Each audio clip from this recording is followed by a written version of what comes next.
All right, conspiracy. Okay, this is one of those episodes of The Next Generation that sets up plot elements, a lot of plot elements, quite frankly. However, those don't get followed up on because of the fact that real world creative changes.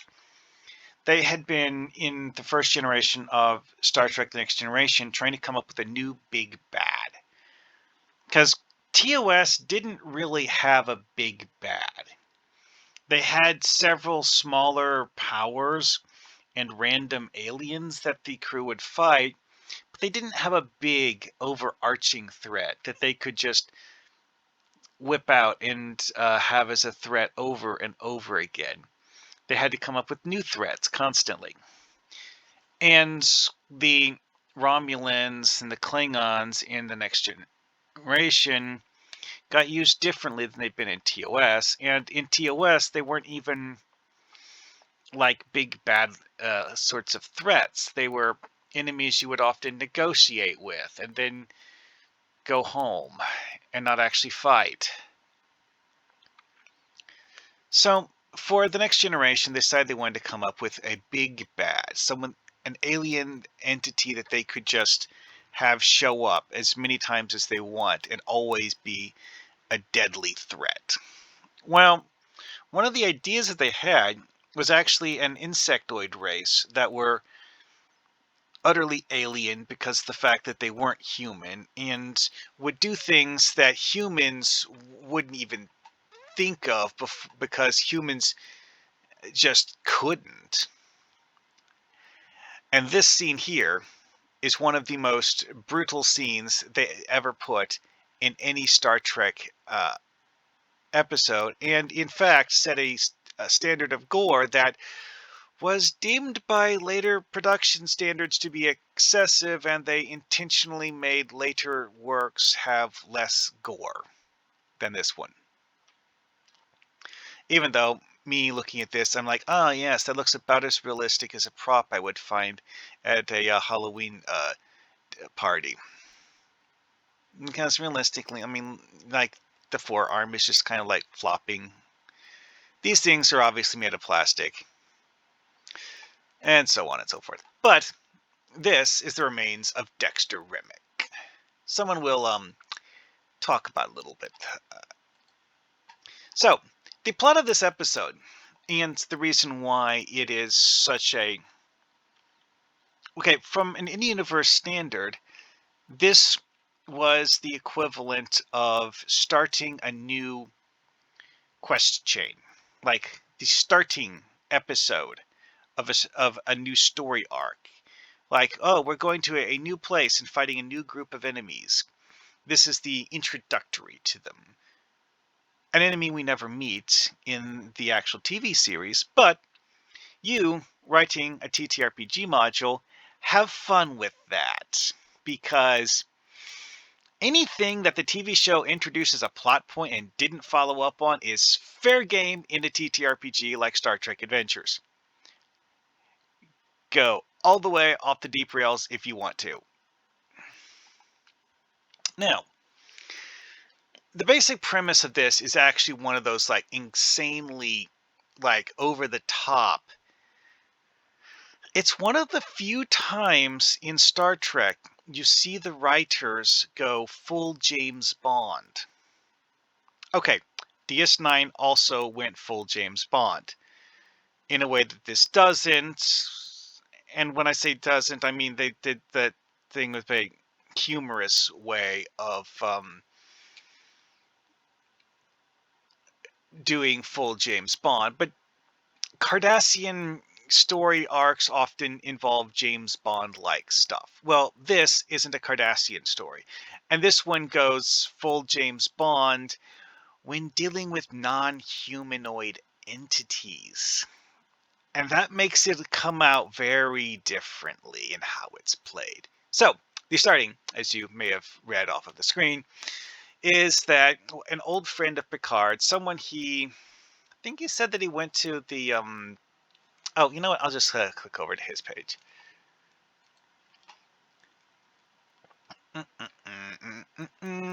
Introduction of question how I like to play.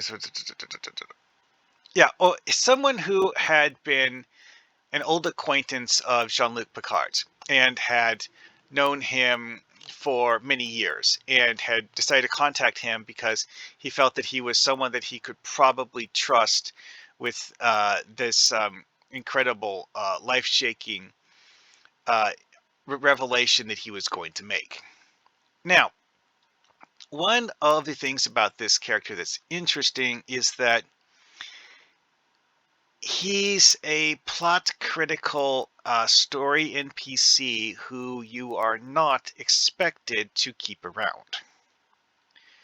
Because of the fact that he tells Jean-Luc Picard about the problem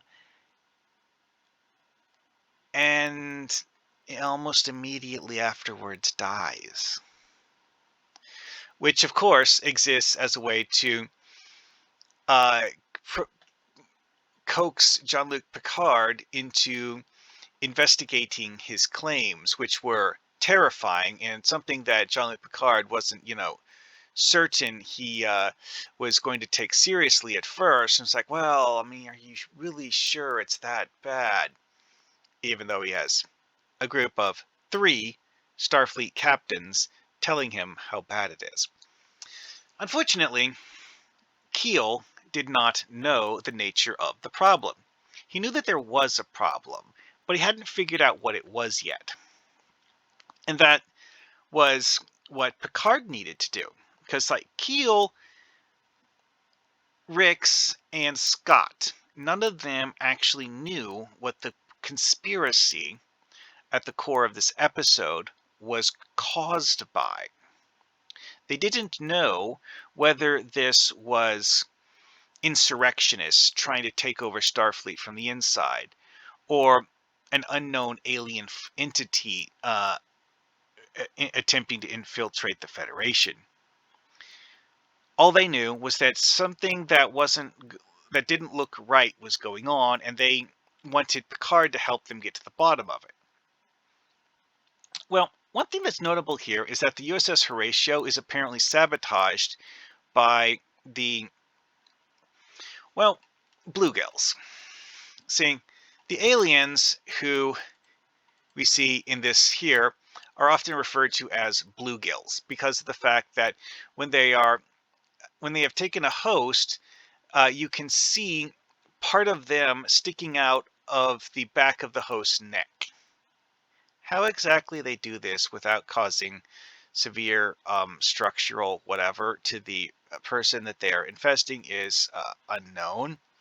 The one that infested Dexter Remmick seemingly replaced most of his torso. That's the reason he looks like this. Because they killed Remmick, and then they have the creature in this cavity here, and then they killed the creature, and hey? Anyway, so the interesting part with this was that Picard gets given a quest, and we actually do see Tryla Scott. She gets killed because of the fact that she apparently gets taken over shortly after that meeting with Picard, and it's not actually clear why the Horatio was destroyed. Okay, because the Horatio, it's possible that the alien entity on the Horatio that was trying to take over Walter Keel decided that it would be better to just self-destruct the ship and eliminate Keel and everyone on board the ship to hide knowledge of their existence. Or maybe someone on board Keel's ship did it. We don't know. All we know is that it was destroyed seemingly by being self-destructed after Picard talked to Keel, and Keel told him what he knew about the problems. Now, notably here, one of the key things with this conspiracy was that key personnel were being reassigned in ways that were unusual. Like, oh, well, this person is in command of this starbase. We're going to move them to somewhere completely different to do something completely unrelated. Why? Don't worry about it. And that was something that just seemed a bit off, but nothing horribly concerning. But some of these people being reassigned acted differently afterwards. And as we find out, the reason for this reassignment was to have people who were infected by the parasites in control of key locations in the Federation so that they could help to spread the parasites. Now, that's actually an aspect of this story that never got properly resolved. See, do we know that all of the parasites that had gotten into people in the Federation were actually dead? We have reasons to believe this because, like the scene with Dexter Remmick, where you have all those dead little parasites. Well, when the queen parasite was killed, they just stopped responding, like they all just suddenly became brain dead or something. Is that actually true of all of them? I don't know. Because, like, this is one of those things where the alien entities that they were thinking about using for the big bad, being these insectoid creatures, one of the ideas that they came up with was a hive mind, which they changed from having insectoid bad guys to the Borg. The Borg also have a hive mind, but the Borg's concept of a hive mind is different in some ways, because the insectoids that they were originally planning on using, they were all extensions of the will of their queen, not necessarily individuals in the traditional sense. Also notable is that Rix, the third captain that Picard met with, as far as we know, he actually lived. However, that's because he stayed away from Starfleet Command Building and was presumably looking for evidence of just how far and widespread the problem was. Which, okay, it was actually not as widespread as people were afraid that it was. Like, a handful of key personnel had been affected by this, but not a large number.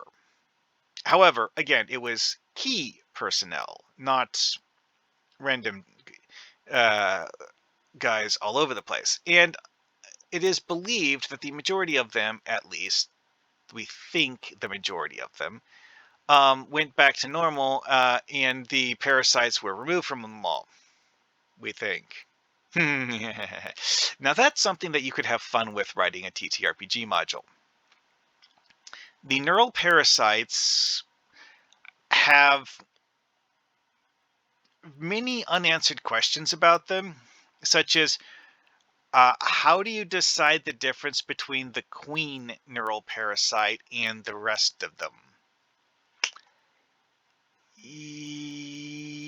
Yeah, that's not something that ever got explained. See, the people who wrote this, because of the fact that they were intending it to be a lead up to something they were going to write out in season 2, did not, in fact, actually explain the majority of what happened.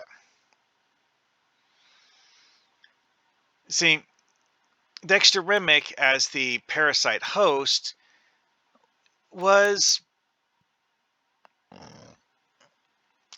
he made several comments about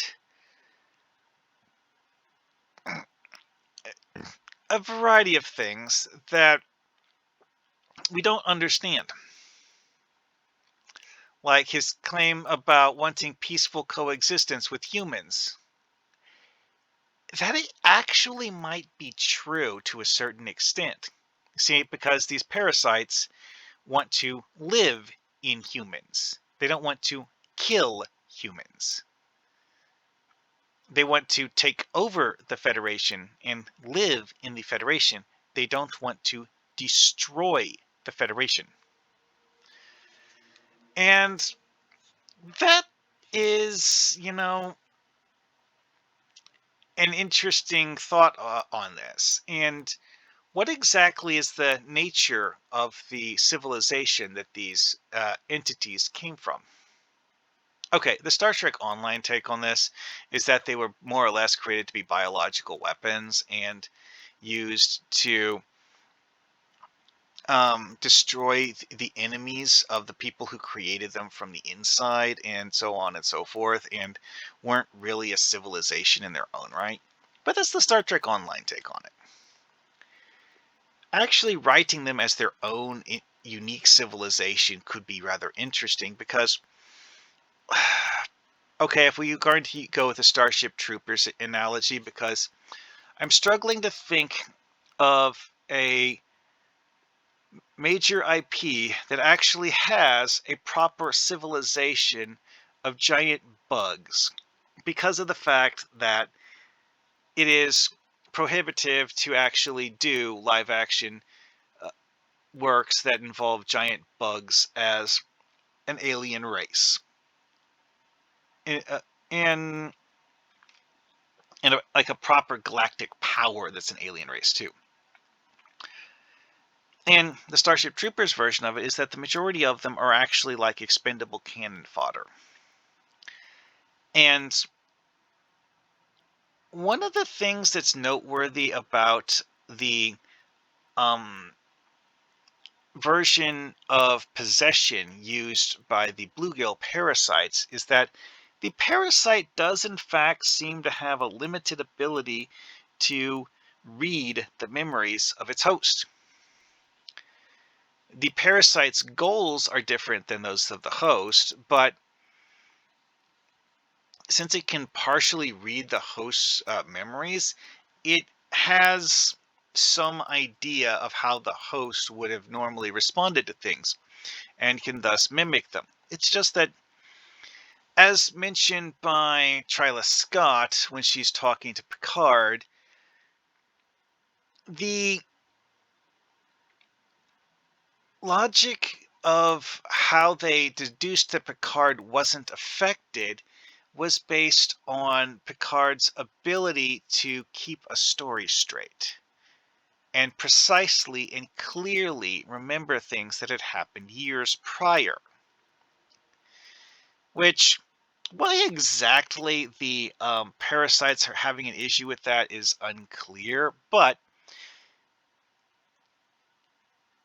one could argue that it is because the parasites are not, in fact, using their own memories to answer questions. And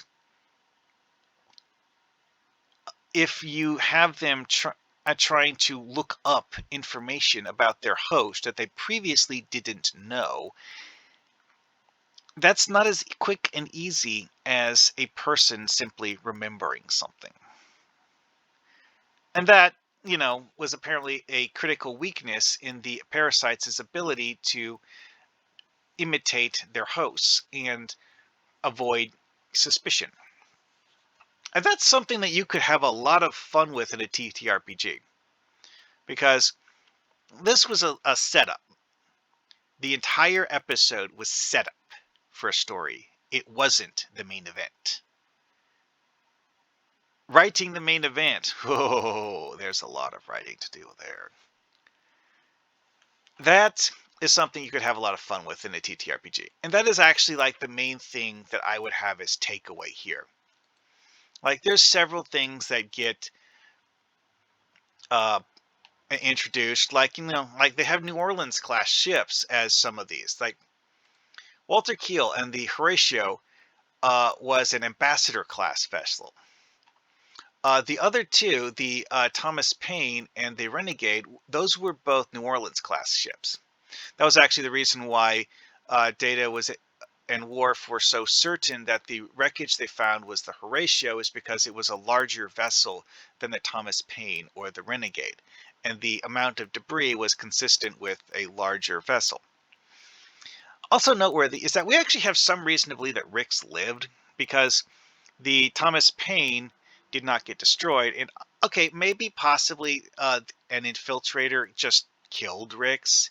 We don't really know. But the Thomas Paine itself was still around after this incident was over.